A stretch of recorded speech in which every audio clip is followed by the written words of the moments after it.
Voy a ir a Daniel capítulo 3, Daniel capítulo 3, versículo 1, Daniel 3, 1.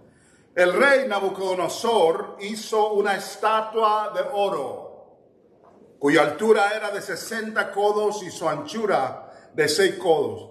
La levantó en el campo de Dura. Quiero que se acuerden de eso, que la levantó en el campo de Dura, en la provincia de Babilonia. Y envió el rey Nabucodonosor a que se reuniesen los sátrapas, los magistrados y capitanes, oidores, tesoreros, consejeros, jueces y todos los gobernadores de las provincias para que viniesen a la dedicación de la estatua que el rey Nabucodonosor había levantado. Fueron pues reunidos los sátrapas, magistrados, capitanes, oidores, tesoreros, consejeros, jueces y todos los gobernadores de las provincias a la dedicación de la estatua del rey que el rey Nabucodonosor había levantado, y estaban en pie delante de la estatua que había levantado el rey Nabucodonosor. Y el pregonero anunciaba en alta voz: mándese a vosotros, oh pueblos, naciones y lenguas, que al oír el son de la bocina, de la flauta, del tamboril, del arpa, del salterio, de la zampoña y de todo instrumento de música, os postréis y adoréis la estatua de oro que el rey Nabucodonosor ha levantado. Y cualquiera que no se postrare y adore, inmediatamente será echado dentro de un horno de fuego ardiente. Oremos. Dios, reconocemos que nuestras mentes finitas no pueden entender a un Dios infinito. Que nuestra cultura y nuestra forma de ver las cosas están lejos como de la forma en la que tú las ves. Pero te pedimos que abras una ventana de entendimiento y nos enseñes tu palabra para que podamos crecer en tu presencia, en el nombre de Jesús. Amén. Si pudieran todos ver el campo de Dura, sabemos la estatua de Nabucodonosor. Sabemos la orden que él dio y conocemos la historia de los 3 jovencitos que se paran y rehúsan arrodillarse delante de esa estatua. Hay muchos otros judíos ahí, miles de ellos han sido traídos a ese lugar, pero no leemos que se hayan rebelado en contra de la orden del rey. Puede ver que ha habido algún remanente. No es mencionado Daniel aquí. Obviamente él no se hubiera arrodillado tampoco. Pero en la gran mayoría, aquellos que eran adoradores de Jehová, que estaban en Babilonia, doblaron rodilla delante del arca, delante de aquel estatua de Nabucodonosor.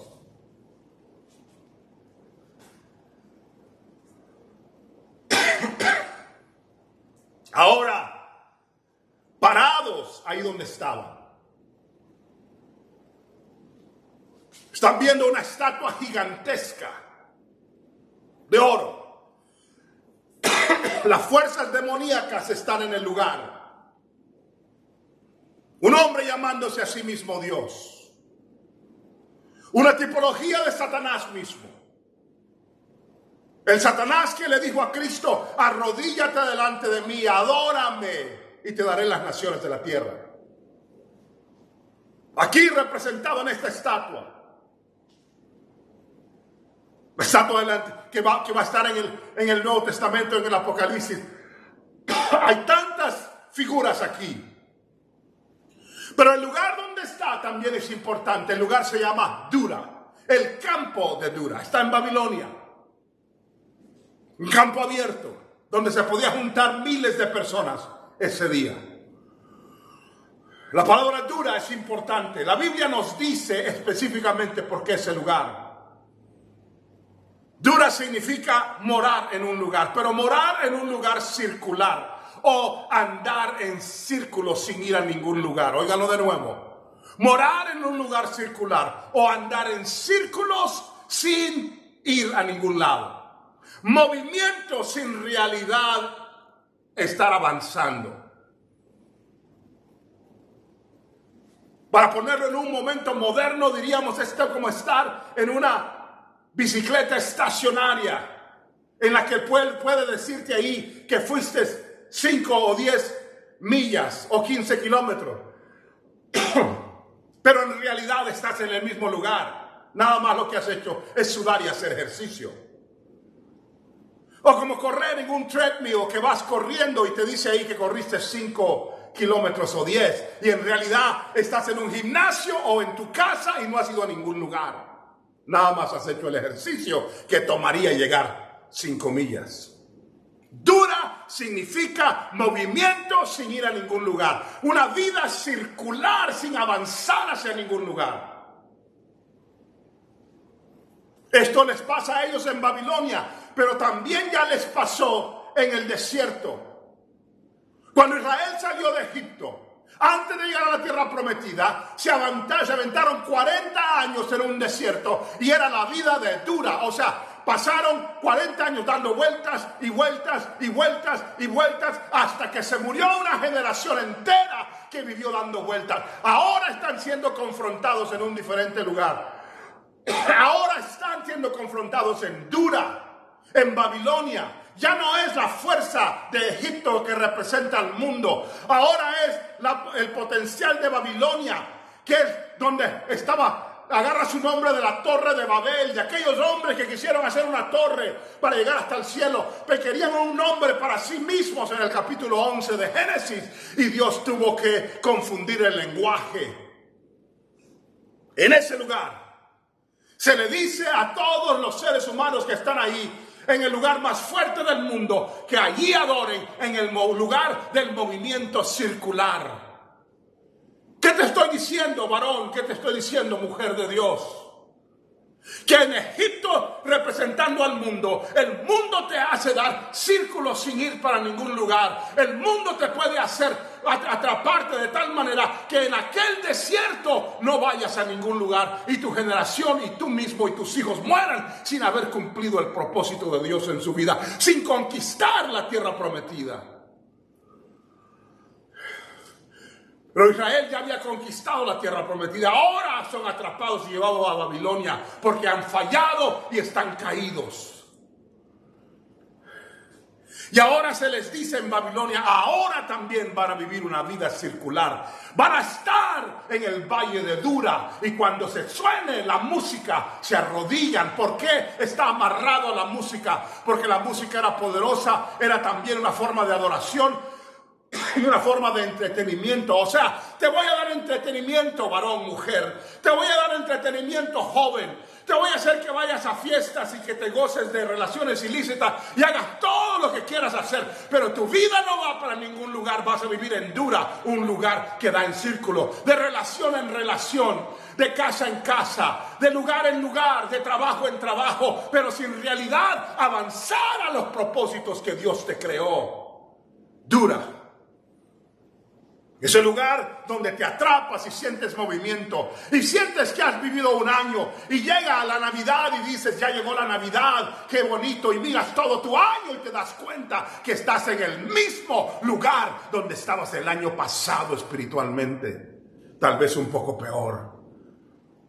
No has cumplido lo que Dios te llamó a hacer. Oh, cuántos pastores están en agonía en este momento porque saben que el ministerio no está donde debe de estar y que de alguna manera se encuentran atrapados dando vueltas en círculo, hablando con una congregación que no quiere escuchar y enfrentando tal vez a 2 o 3 que le hacen la vida imposible y aquellos que quieren dividir la iglesia y parece que triunfa sobre algo así y de repente se levanta otro pecado y otro problema y otra rebelión de tal manera que un día sigue al otro y te das cuenta que te encuentras en Dura. Movimiento sin ir a ningún lugar. Una vida circular.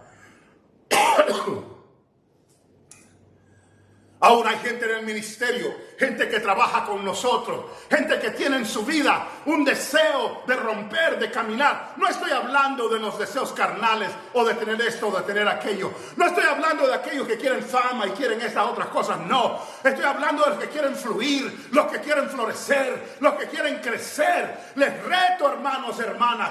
Les reto, varones que sirven al Señor. Les reto, iglesia que tiene un deseo de crecimiento. No para que alguien diga que iglesia más bonita o más grande, sino para que el reino de los cielos sea lleno de la gloria y que podamos traer a las almas a Cristo y que las rodillas del débil sean fortalecidas y las manos del que anda caído sean levantadas. Que Dios nos ayude a caminar de esa manera. Pero dura te va a retar, dura te va a decir, dale círculo, dale movimiento. Mientras estés sudando, mientras estés ejercitando tu cuerpo espiritual, estás bien, aunque no vayas para ningún lugar. Yo digo que Dios tiene un avanzar. La Biblia dice que debemos de caminar con Él, de correr con Él, de gatear con Él si es necesario, de volar con Él, pero vamos en dirección correcta. El río que Ezequiel vio comenzó en el templo, pero termina en el trono de Dios. Eso lo sabemos de acuerdo a Apocalipsis, que ahí es donde termina. Hay un movimiento, hay una dirección, hay un lugar donde Dios quiere llevarte. Cada día debes de dar un paso. A veces son 10 pasos, a veces son 1000 pasos, pero lo menos que debes de dar es un paso hacia tu destino, un paso hacia el llamado de Dios, un paso para llegar a donde Dios quiere, y que tu vida no se estanque de tal manera que pueda ser como un lago en vez de un río, que pueda ser como un pantano en vez de un río. El río fluye hacia donde Dios quiere. Que Dios te ayude a fluir en la gracia de Dios para que puedas hacer su propósito. No te estanques, no vivas en duda, no te conformes con sentir que te moviste sin saber que fuiste a ningún lugar. No aceptes vivir en el desierto dando vueltas en círculos. Josué y Caleb sobrevivieron los círculos de ese lugar y se pararon los dos para decir: danos la tierra prometida. Caleb conquistó Hebrón. Josué fue el líder de todo el pueblo. Gloria a Dios por los que rehúsan vivir en una vida circular en el desierto. Los 3 jovencitos y Daniel se paran también y ellos también conquistan. Y cuando les dicen arrodíllense aquí en este lugar llamado Dura, ellos dicen: rehúso, mátennos si quieren, pero rehúso vivir de esa manera. Y la Biblia los tiene aquí como un gran ejemplo de hombres que rehusaron dar rodilla y doblar rodilla, no solo delante de la estatua de Nabucodonosor, pero también delante en ese lugar tan terrible del movimiento circular sin ir a ningún lugar. Que Dios te ayude. Me dices, ¿cómo lo hicieron? Lo hicieron de esta manera. Primero hubo un rechazo de ese tipo de vida. No lo aceptes, varón, no lo aceptes, mujer. No es la norma del Señor. Segundo, Josué y Caleb y los 3 jovencitos tenían algo en común. Creyeron en la promesa del Señor. Josué y Caleb se vieron y dijeron: nosotros creemos que Dios nos va a dar la tierra que Él nos prometió. Cree en la promesa del Señor. Cree en el Dios que te llamó en aquel altar. Cree en el Señor y su visión. Cree en el que te dijo: te voy a dar a tus hijos. Cree en la persecución y en lo que va a venir, pero entiende que en medio de eso Dios te va a fortalecer. Los 3 jovencitos dijeron: vamos a hacer lo que tenemos que hacer como hombres de Dios, aunque nos maten. Otra de las cosas fue que los 3 y los 2, Josué, Caleb y los 3, Sadrach, Mesach y Abednego, tenían otra cosa en común: una absoluta dedicación al Señor y a su llamado. Una absoluta dedicación al Señor y su llamado. Donde quiera que Dios me ponga, le voy a servir sin importar las consecuencias. A veces va a haber quien te dé una palmada en la espalda y diga gloria a Dios, y va a veces quien te da una puñalada en la espalda y quiera destruirte, como le pasó a estos hombres. Pero la gracia de Dios los hace decir esto: tíralos a hornos y Dios nos va a librar. Pero si no nos libra, de todas maneras rehusamos arrodillarnos delante de tu estatua y vivir en el lugar de Dura. Esa es una vida que no se puede estancar, porque no te amarras a las cosas del mundo, no te amarras a tus posesiones, no te amarras a los sueños propios, te amarras al Señor, y el Señor siempre se está moviendo. Por eso vivía en tiendas, por eso estaba siempre moviéndose, por eso la nube los guiaba, por eso el pilar de fuego. Que el Señor nos ayude a rehusar vivir una vida estancada y una vida que va en círculos en lugares donde Dios no nos ha mandado. Otros van a morir habiendo ido en círculos por 40 o 50 años y muriéndose pensando que hicieron algo sin haber hecho nada con sus vidas. Que Dios nos ayude a ser triunfantes como los 3, Sadrach, Mesach y Abednego, y como los 2, Josué y Caleb, conquistadores de tierra prometida. Dios les bendiga.